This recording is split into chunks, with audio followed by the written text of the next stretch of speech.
मैंने मेरी ये जर्नी स्टार्ट कैसे करी। तो सबसे पहले जेई की रिलेटेड क्लासेस मैंने सेवेंथ स्टैंडर्ड में स्टार्ट करी थी नारायणा में। तो जब मैं वहाँ पे गया था तो स्कूल से तो एकदम अलग ही पढ़ाते थे कि जो स्कूल में साइंस होता था वहाँ पे पहले से ही फिजिक्स केमिस्ट्री मैथ्स अलग हो जाता है। फिर वहाँ पे टीचर ने मुझे तो मेरे को तब कुछ समझ ही नहीं आ रहा था कि मुझे फिजिक्स का कुछ केमिस्ट्री मैथ्स मतलब सब इतना अलग लग रहा था, सब मुझसे दूर लग रहा था कि ये तो बड़ी बड़ी हाई लेवल बातें हो रही है, मुझे तो कुछ समझ आ नहीं रहा है। तो मैंने यहाँ सेवेंथ स्टैंडर्ड में पढ़ा। स्कूल जितना ही पढ़ता था एक्स्ट्रा पढ़ाते थे, उस पर इतना ध्यान नहीं देता था और फिर हमने सेवेंथ में वो छोड़ दिया। और उसके बाद एट्थ स्टैंडर्ड में आहा गुरु करके एक ऑनलाइन क्लास थी, मैंने वहाँ पे ज्वाइन किया। एट्थ में नाइन्थ में किया था। नाइन्थ में ज्वाइन किया, वो ऑनलाइन क्लास था। तो ऑनलाइन में दिक्कत ये थी कि सेल्फ डिसिप्लिन बहुत ज़रूरी होता है कि आपको खुद उसकी क्लास के टाइमिंग पे जाके अपनी टेबल चेयर लगा के उस स्क्रीन को देखते रहना है। 2 घंटे की क्लास होती थी एट्थ में। तो फिर वो भी इतना इंटरेस्ट नहीं ला पाया मेरे अंदर और वो भी मैंने छोड़ दिया एट्थ नाइन्थ में।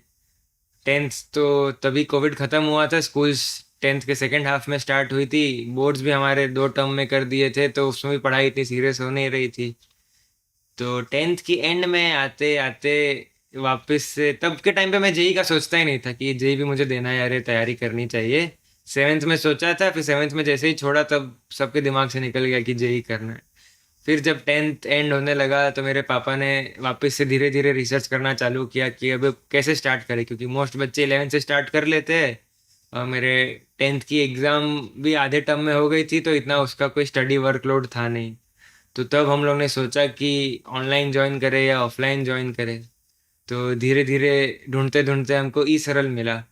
ई सरल के यूट्यूब वीडियोस मिले, उसमें हमने पहले जेई को जाना, उन्होंने पूरा एक्सप्लेन किया था कि जेई की जर्नी कैसे होती है, जब 11th में बच्चा स्टार्ट करता है तो उसको क्या चैलेंजेस होते हैं। तो ये सारे वीडियोस देखे, बहुत सारी रिसर्च करी और फिर हमने डिसाइड किया कि हमने टेंथ में बोर्ड्स फरवरी एंड में थे तो हमने जनवरी में स्टार्ट कर लिया था 11th का सिलेबस ई सरल ऑनलाइन से। तो ई सरल में खास बात ये थी कि वो लोग के वीडियोस रिकॉर्डेड थे और थोड़े से फन इंटरैक्टिव थे, क्योंकि बचपन से मेरे को आदत थी सेल्फ लर्निंग की कि मुझे कुछ भी डाउट होता है, कुछ भी इन्वायरमेंट में चीज़ दिखती है कैसे हो रही है क्यों हो रही है, तो यूट्यूब पे चले गए, इतने अच्छे अच्छे एनिमेटेड सिमुलेटेड वीडियो होते थे। तो उससे देखने की बड़ी आदत थी और फिर उसी से पढ़ने का मन लगता था। फिर ब्लैक बोर्ड वाली आदत निकल गई थी, तो टीचर ब्लैक बोर्ड पे समझा रहा है कि ये क्या है वो है। तो ई सरल मैंने इसीलिए हुक्ड था ई सरल से, क्योंकि उसके वो रिकॉर्डेड लेक्चर थोड़े एनिमेटेड वाले थे तो फन लगते थे। तो 2 महीना जब तक मैंने एलन ज्वाइन नहीं किया था, एलन मैंने जून में ज्वाइन किया था, जून की स्टार्टिंग में। तो जनवरी से लेके जून की स्टार्टिंग तक मैंने ई सरल से पढ़ा था। तीनों सब्जेक्ट के पहले दो दो चैप्टर ई सरल से पढ़ लिए थे। और इसमें मेरा टाइम निकल गया था। टेंथ बोर्ड के बाद 1 महीने का ब्रेक ले लिया था थोड़ा, दोस्तों के साथ घूमने का। और उसके बाद एलन ज्वाइन कर लिया था। तो ई सरल में जो मेरे ऑफलाइन के पहले ऑनलाइन जो आ गुरु लिया था उसके चैलेंजेस थोड़े से कम लगे, क्योंकि वो थोड़े एनिमेटेड लेक्चर्स थे। फिर जो उनका टेस्टिंग का मैकेनिज्म था वो काफ़ी सॉलिड था कि वो आप एक तो सारे के सारे चैप्टर्स को टॉपिक वाइज उसने डिस्ट्रीब्यूट कर दिया था छोटे छोटे 20-20-30 मिनट्स के वीडियो में। वो वीडियो देख लो और एग्जैक्टली उस वीडियो के रिलेटेड मुझे क्वेश्चंस मिल जाते थे। वो क्वेश्चन सॉल्व कर लिया था और कॉन्फिडेंस आता था कि मैं कुछ सीख रहा हूँ। तो ये मैकेनिज्म की वजह से मैं ऑनलाइन क्लासेस में इन्वॉल्व था, मैंने छोड़ा नहीं उसको। और धीरे धीरे घर पे भी मैकेनिज्म बनने लगा था कि 6-7 घंटे पढ़ेंगे, इतने क्वेश्चन सॉल्व करेंगे। तो धीरे धीरे यहाँ से मैकेनिज्म बनना चालू हुआ था कि बैठ के पढ़ाई कैसे करनी है। ये तो ऑनलाइन मेरा चलता है कि ऑनलाइन तो मैंने 2 साल यूज़ किया पूरा। बट उसमें अब बीच में आ गया एलन। अब एलन में ऑनलाइन में जो दिक्कत थी कि क्लासरूम नहीं मिल रहा था, लोग नहीं मिल रहे थे। एंड आते आते ऐसा लग रहा था कि बाकी सब लोग तो मस्ती कर रहे, टेंथ अभी ख़त्म हुआ था, मैं क्यों पढ़ने बैठ जा रहा हूँ रोज़ का। तो उसके लिए हमने ऑफलाइन ज्वाइन किया।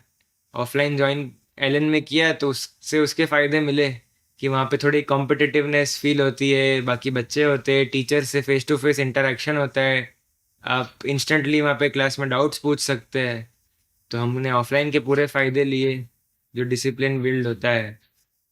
मेरी जर्नी में मैंने ऑनलाइन और ऑफलाइन का दोनों ही यूज़ अच्छे से लिया, मुझे ऐसा लगता है। दोनों ऑनलाइन के जो फ़ायदे थे मैंने ऑनलाइन से लिए, ऑफलाइन के जो फ़ायदे थे मैंने ऑफलाइन से लिए। ऑफलाइन में मेरा थोड़ा स्पेशल केस इस हिसाब से भी था कि मुझे फिजिक्स थोड़ा कम समझ आता था ऑनलाइन में, क्योंकि वही बचपन की आदत थी। फिजिक्स तो फेवरेट था ही, क्योंकि फिजिक्स ही दिखता है तीनों सब्जेक्ट में से आपकी लाइफ में आपको। तो फिजिक्स को सिमुलेशन और वीडियो से समझने की, और क्लासरूम में तो पॉसिबल भी नहीं होता है।